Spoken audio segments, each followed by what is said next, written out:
Get off your ash. That's right, you heard me.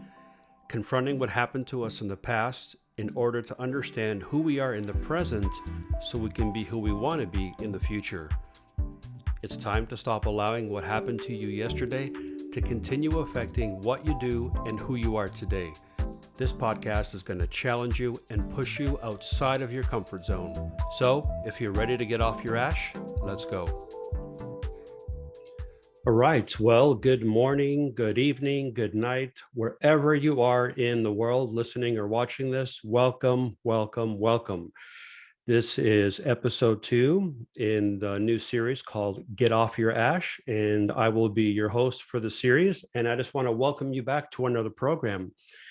And if this is your first time, hey, thanks so much for joining us. And if you enjoyed the first podcast and you're back for more, either way, you are welcome. And I hope that that I can say something today that's going to be of help to you in getting you on this journey of getting off your ash.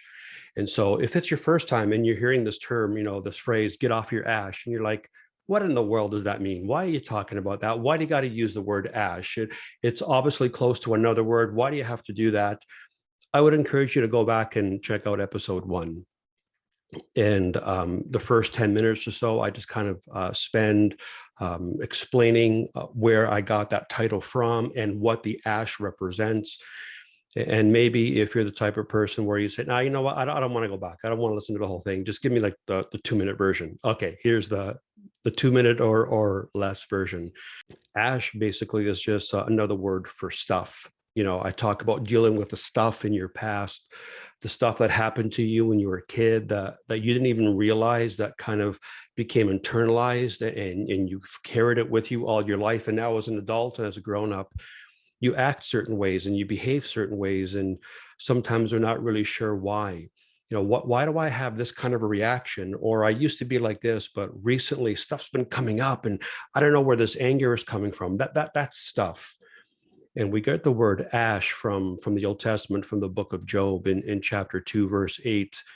And it's the story of the man who loses everything, from his livestock to his product, his inventory, to his family. And it's all burned up and it makes a giant pile of ash. And then he just sits on that ash for 40 chapters. And the longer he sits on that ash, he's not even aware of it, but it starts to seep into his system and change him. And he starts to become angry. He starts to become, negative and pessimistic. And so this idea of ash comes from that story, because what did that ash represent in the life of Job? It was everything that he had lost. It was all the pain that he had suffered, the anger that he was feeling and that was festering inside of him. And there was shame because that happened to him and not to anyone else. And there's unforgiveness and there's all these kinds of things. And so that's what the word ash represents in the series, in the book. And when I talk about it, it's just another way of talking about stuff that happened to you. But we're using the biblical example because I think there's something really powerful about looking at it that way. And so today, what I want to do is talk about the effects of sitting on your ash, the effects of always going back to that place, remembering what happened to you and spending more time there than you do here. And that's where things start to get really dangerous. And so in the first podcast, I just kind of laid out what ash was and what it represented. And we talked to Todd, who was my friend who came up with that title and drew the artwork. And we talked that out a little bit. But I said in that first episode that in future podcasts, we would talk about the effects that the ash has in our lives and what happens when we sit on it for too long and what happens when we dwell on it for an unhealthy amount of time. What does it do to us? And that's what I want to talk about today.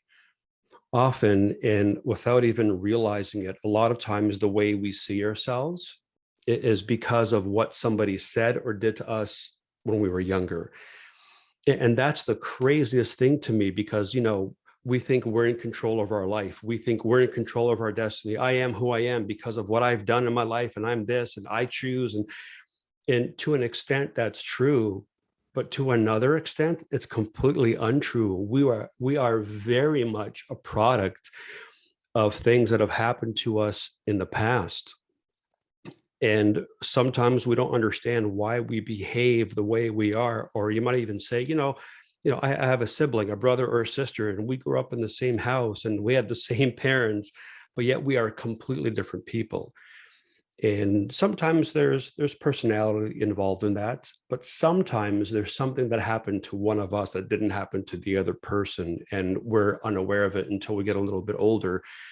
And those things that happen to us begin to modify our behavior. And what happens is we start to accept, well, this is who I am. This is what I am because, so and so said to me that I wasn't, good enough, or that I would never amount to anything. I talk about that in the book. That happened to me when I was 15 years old. That stage in your life where you're becoming a young adult, and you're starting to come into, manhood or womanhood. And somebody says that to you, and it just makes its way into your brain, and it goes deep and it stays there even if you're not aware of it. And you try to be as flamboyant as you can, and as loud as you can, and as funny as you can, and as successful as you can, but the whole time that thing is there. And today I want to talk about, like, how do we get outside of our heads? How do we stop thinking about what people said about us, and why do we still let it affect the way that we behave today? So I want to talk about that today. I want to talk about those seeds that were planted in our minds, and they were planted in our hearts, and now they've been planted in our mindsets, and that eventually turns into behavior and into actions and into a lifestyle. So how do we deal with these seeds that were planted there that some of us didn't even know was there? Isn't that a crazy thing to even consider for a second? That something that vile that was said about us, a behavior, an action that was taken against us, how is it that though that thing was so painful and so powerful, yet it was so secret to the point where we weren't even aware that it had happened to us? We repress, our minds aren't ready to process what happened to us. And so it kind of sits here at the back of our minds.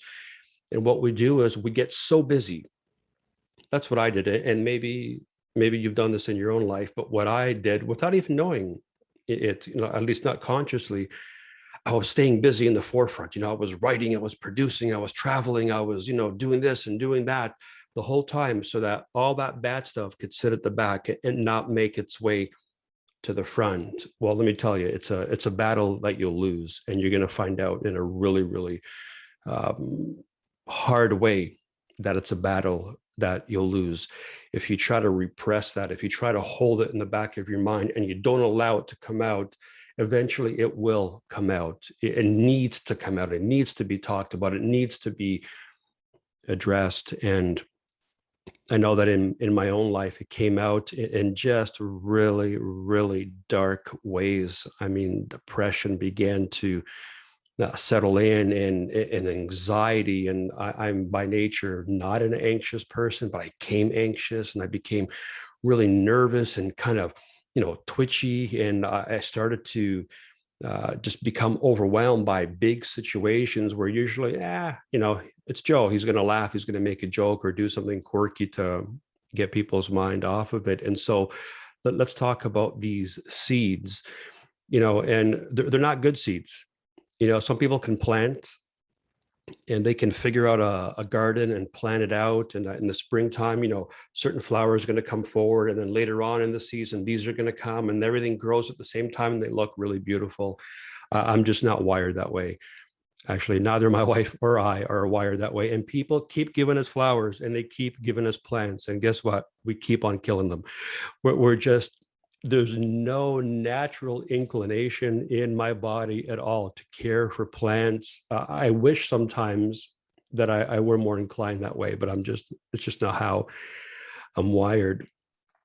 And, but hey, I do gardening like everybody else does. You cut your grass, you take out the weeds, and you try to plant a few things. And it's really interesting how weeds work, right? And every time I'm in the backyard, I'm on my hands and knees. I got my gloves on, and my nose is running because I'm allergic to fresh cut grass and all that kind of stuff. But I'm back there because, hey, I want my house to look good. And it's amazing to me how many lessons about life start coming out just by weeding the backyard. Because you can go back there with your mower, and it doesn't matter how long your weeds get, you can just go back there and mow them down. Hey, they look great. Well, for a couple of days. But what happens? They come back and they actually spread, because when you cut them, the blades just kind of push them all around the property. And if you don't deal with the weeds properly, they're just going to come back. And the other thing that really hit me about weeds is that I never planted a weed in my life. You ever go to Home Depot or some kind of a gardening center and say, "Oh, I'd like to buy a dozen weeds, please, to put in my yard"? No, they just grow. No care, no trimming, no watering, no attention at all. But weeds just have this ability to prosper, to blossom wherever they're planted. And so we have these seeds, these weeds, these dark words that were spoken into our lives, and they've taken root and they grow. And sometimes we don't want to deal with it, so we just kind of cover it up, like the lawnmower. Let's just get rid of it real quick, and let's not talk about it too much. Let's not spend a lot of time on it. But I'm telling you, man, that's not the answer. That's not the way to deal with weeds, because I've been down there, like I said, on my hands and knees. And unless you have the proper tools to go down to the root, even if you sever it part way through the root, they'll stay down for a little bit longer, but they're still going to come up. The only way to get rid of the weeds properly and effectively is to go right down underneath the root, and you have to uproot the entire plant. And this is what happens with us. We have an action taken against us when we were young, and we don't deal with it, or somebody spoke something into your mind, and you carry that with you all your life, and you keep wondering, why do I feel like, why is my confidence so down? Why don't I have the same tenacity or boldness that that person has to go for that job, to go for that position, to try that new thing? Why am I always so much more meek and stuff? A lot of times it's because we haven't dealt with our past. We're afraid to look into that big old pile of ash because we're afraid of what we're going to find. But unless we confront it, unless we deal with it head on, we're never going to be able to move past it. Let's be honest, man. Carrying the weight of that shame or of that guilt, it's exhausting. And sometimes we don't realize it. Why mentally, why am I so tired all the time? Why do I wrestle with sleeping? Why do I wrestle with being able to, to focus on one thing? It's because we've been carrying the weight of those words for some people, it's for months, for years, for people like me, for decades. And I'm telling you, it's exhausting. And it's horrible, and it's terrible, and it takes its toll on our mental health. And we wonder why we can't think straight, and why we can't perform to the capacity that we know we're capable of. It's because we're carrying the stuff around. And it's crazy because we choose to carry it. All we have to do is let go. But we're afraid to let go because that behavior, those thoughts, that lifestyle, those addictions, all those things that we embrace, they become such a part of us that we don't know who we are without them. It's such a sadistic thing that word, that action taken against us takes roots, and it becomes so connected with our own roots that we can't differentiate. Who's the real Joe Amaral? Who's the real you? It's hard to tell because all that other stuff has been grown into who we are, and we carry it year after year, decade after decade, friendship after friendship, relationship after relationship. For some people, marriage after marriage, job after job. But we're like, why can't I change? Why does this always happen to me? It's because we've allowed those weeds to take root in our lives, and we're carrying them around, and we've allowed them to change who we are in the present. And that's crazy. How can something that happened 20 years ago or 30 years ago or more, how can something that happened so long ago still have such power over me The terrible thing is that we let it have power over us. If you know me, and if you know my past, you'll understand that I'm musically, I'm a fan of heavy metal. I always have been, and I'm sure I always will be. I have the pleasure of serving as the band pastor for Striper, who are instrumental in bringing me, to the faith. But I've always been a fan of heavy metal, and there's a band called Tourniquet that have this really, really great song about an event that took place in the guy's life. And when I was preparing for this podcast, it came back to me. So I was searching it up online, and I pulled up the lyrics, and I was like, oh yeah, this really fits what I'm talking about. And what I mean is that sometimes, we're the ones who allow our behavior to be the way it is today. We still allow the past to affect us. We let those weeds continue to grow. And the story is of a man who was hiking, and he fell. And when he fell, some rocks fell on top of him, and he was stuck for 13 days because there was this boulder that was just pinning him down. And he just assumed that it was too heavy to move. And he lay there, and he withered away, and eventually he died from it. And then it turns out it wasn't even 10 pounds, the stone. And the crazy thing is, sometimes we have these things that have happened to us, and we feel like, oh, it's too big, it's too heavy, it's too hard, I can't deal with it, there's no way I can ever get over it. And we just let it sit on us, and we let it suffocate us, and we let it hold us down. And eventually our bodies just begin to starve from the inside out, and we wither away. And marriages fall apart, relationships fall apart, professional lives fall apart. All these things happen, all because there's something that we could have moved, but we just assumed, or we decided it was too hard to move, and so we didn't even try.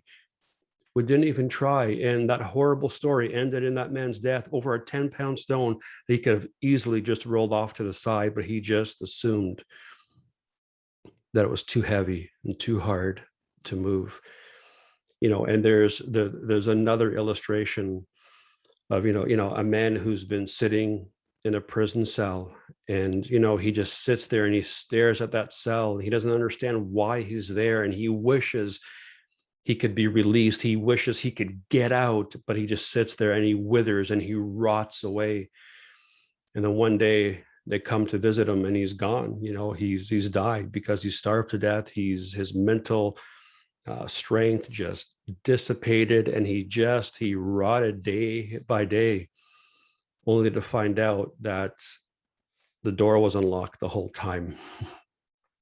He didn't even try. And I know some of you are thinking, Joe, that's ridiculous. Nobody would actually do that. Whether that story is true or not, it's not the point. It's the illustration behind it. Some of us have been locked in a prison, and somebody put us in that prison because they did something to you, or they said something against you. They betrayed you, they stabbed you in the back, they spread lies about you, they destroyed your life, whatever the situation, it may have been. Somebody put us in that prison, but we just accepted it. We just sat there, and we allowed ourselves to rot away and to waste away day by day, month by month, year by year. And the whole time the door was open. What does that mean? That means that we alone, we have the key. We have the ability to set ourselves free, but we don't even try because it seems so hopeless and it seems so overwhelming. And I'm just going to be fully transparent, with you. I've always believed in being that way, and I'll always be that way. That's what I did. Hey, I'm the guy who was, sexually abused as a young kid by a couple of older men, and this is who I am, and this is the way I deal with it, and this is how I've responded to it, and so this is who I am, and this is who I'm going to be. Take it or leave it. And I sat in that prison cell for decades. And I was rotting away. I was wasting away. And for a long time, I wasn't even aware of it. But I want to encourage you. You can get out. A lot of times you just have to decide. You got to say, that's it. Enough. I'm going to stand up. I'm going to walk up over to that door, man, and I'm just going to kick that thing open, and you will be shocked that you'll be able to walk out, but you have to make a decision. The truth is that you're the only one who can decide to get off their ash. You can listen to this podcast, you can read books, you can watch other people and listen to what other people say, and it could be really great advice. It could be some really cool stuff. But at the end of the day, you're the only one who could say, that's it, I'm done. I'm getting off my ash today. I'm staring it down. I'm dealing with it. I'm going to see what's in that pile, and we're going to chip away at it, and we're going to deal with everything.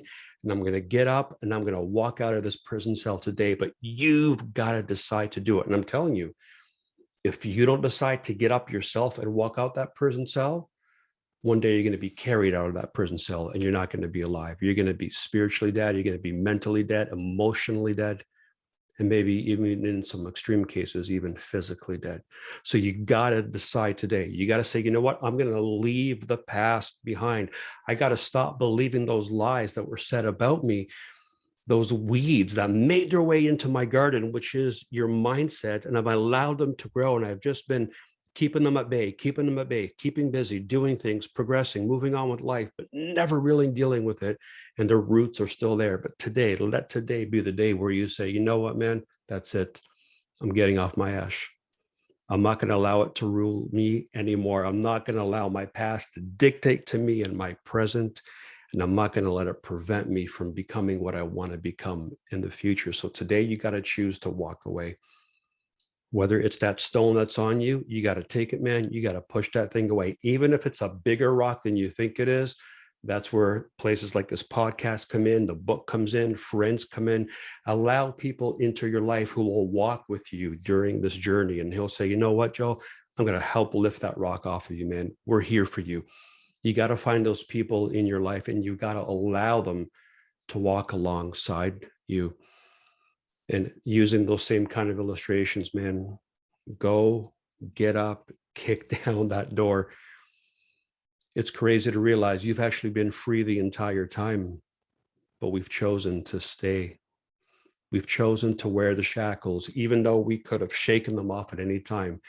We choose to wear them because we become comfortable with them, because they become such a part of our lives and have totally reshaped our personality that we wouldn't even know what to do sometimes. What do you mean I'm free? Where do I go? How do I walk? What do I do? It's such a scary thought to be free sometimes. But I'm telling you, man, it's the greatest thing you'll ever do. So move that stone, kick down that door. Today is the day you start walking away and your freedom begins. I know it seems overwhelming, and you might be like, Joe, you have no idea what I've been through. And you're right. I don't know what you've been through. You know, a lot of what I've been through, I've been open about that. I've shared about that in the book, and I'll continue talking about it here on the podcast. But there's got to be something that you can do. And I want you to think about this. And if you got to hit pause and kind of go and reflect and come back to this, go ahead and do that. But think of it like this.